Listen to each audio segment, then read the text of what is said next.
ಸಂರಕ್ಷಣೆ.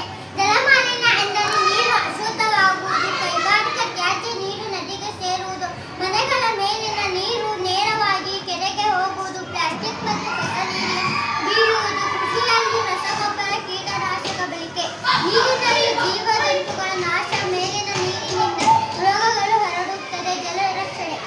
ನೀರು ನಮ್ಮ ಜೀವನದ ಆಧಾರ. ನೀರನ್ನು ವ್ಯರ್ಥ ಮಾಡಬೇಡಿ. ಮಳೆ ನೀರು ಸಂಗ್ರಹಣೆ ಅತ್ಯವಶ್ಯಕ.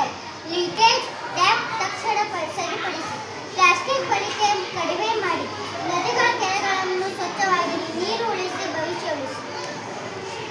ನೀರು ಒಂದು ಅಮೂಲ್ಯವಾದ ನೈಸರ್ಗಿಕ ಸಂಪತ್ತು. ನೀರನ್ನು ನಾವು ದಿನನಿತ್ಯ ಬಳಕೆಗಾಗಿ, ಕೃಷಿಗಾಗಿ, ಪ್ರಾಣಿಗಳಲ್ಲಿ ಮತ್ತು ಮರಗಿಡಗಳನ್ನು ಬೆಳೆಸಲು ಬಳಸುತ್ತೇವೆ. ನದಿ, ಕೆರೆ, ಸಾಗರ, ಸಮುದ್ರ ಹಾಗೂ ಸರೋವರ ಮುಂತಾದವು ಕಲುಷಿತಗೊಳ್ಳುವುದನ್ನು ಜಲಮಾಲಿನ್ಯ ಎನ್ನುತ್ತಾರೆ.